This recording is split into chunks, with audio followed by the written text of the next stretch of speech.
வணக்கம். இன்றைக்கி நம்ம பூச்செடியில் இன்றைக்கி நம்ம தோட்டத்தில் பூத்த பூவில் மல்லிகைப்பூ பூத்தோன்னா அந்த இருக்க காம்புகளை தான் நான் பிச்சுக்கிட்டு இருக்கேன். அந்த கோதுங்களை பூ எடுக்கிறவங்கள மலர்ந்தோன்னே அந்த மலர்ந்தப்பையோ மொட்டை எடுக்கிறப்ப கூட அந்த பச்சை இதை விட்டுட்டு தான் நான் எடுக்கிறேன். அந்த இதெல்லாம் பிச்சுக்கிறேன். அதை தான் நீங்கள் இன்றைக்கி பார்க்குறீங்க.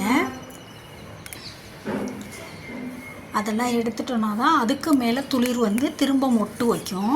அது நிறைய இருக்குது. இப்போ ஓஞ்சிருச்சு பூ, கொஞ்சம் தான் பூக்குது. அதனால் நான் அதெல்லாம் எடுத்துக்கிறேன், பிச்சுக்கிறேன். எல்லாத்தையும் பிச்சு போட்டுட்டோன்னா நம்ம அதுக்கு மேலேருந்து புதுசாக ஒரு அரும்பு வைக்க ஆரம்பிக்கும். அப்போ நமக்கு இன்னும் பூ கிடைக்கும். இன்னும் சீசன் இருக்கிறதுனால பூக்கும். அதை தான் இன்றைக்கி நான் எல்லாம் எடுத்துகிட்ருக்கேன். இங்கே ஒரு கனகாம்பர செடி, அதை நேற்று நான் பூ எடுக்கவே இல்லை. இதுக்குள்ளே இருக்கிறதே கவனிக்கலை சரியா. எவ்வளோ இருக்குது பாருங்கள், இன்னும் நிறையா இருக்குது. நான் இப்போ இன்னும் அப்புறம் பறித்து போடணும். இன்றைக்கி அரளிப்பூ பாருங்கள் இவ்வளோ இருக்குது. நிறையா அந்த சைடெல்லாம் இருக்குது. நான் பறிச்சுட்டு கட்டணும். ஒத்த மல்லி இன்றைக்கி 2 பூத்துருக்கு. 2 பூ தான் பூத்துருக்கு. மீதி எல்லாம் மொக்காக இருக்குது. நாளைக்கு ஒரு 3 நாள் மலரும்னு நினைக்கிறேன். 3 பெரிய மொட்டு இருக்குது. சந்தன முல்லையை பாருங்கள், பறிக்கவே இல்லை நேற்று. அது ரொம்ப உயரத்தில் இருக்குது. அது கொஞ்சம் தான் இருக்குது. இந்த பூவும் இருக்கனால சரி நிறையா இருக்கேன்னு சொல்லிட்டு பாருங்கள் எவ்வளோ பூ மலர்ந்துருக்கு பாருங்கள்.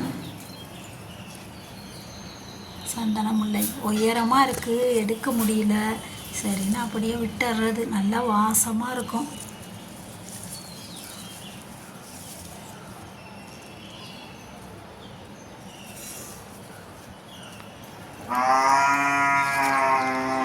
கொத்தா பூத்துருக்கு.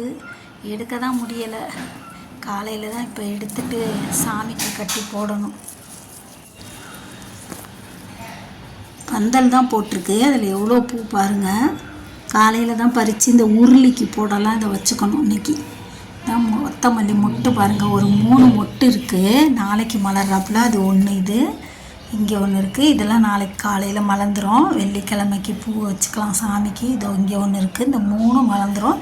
இப்போ ஒரு கப் கூட நிறையா அரளி, விட்டு போன மல்லிகைப்பூ நான் 1-2 விட்டு நேற்று எடுக்கிறப்ப விட்டு போனது. செம்பருத்தி ஒரு 15. இவ்வளோ தான் நேற்று பூத்துது. அதனால் கோத்து வச்சுட்டேன் நான் மல்லிகைப்பூவை. சாயந்தரமே எடுத்து இன்றைக்கி கட்டலை, கொஞ்சம் ஓஞ்சிருச்சு. 2 ஒத்த மல்லி, 1-2 மல்லிகைப்பூ நமக்கே தெரியாமல் தப்பு பூ செடியில் இருக்குது. தேங்க்ஸ் ஃபார் வாட்சிங்.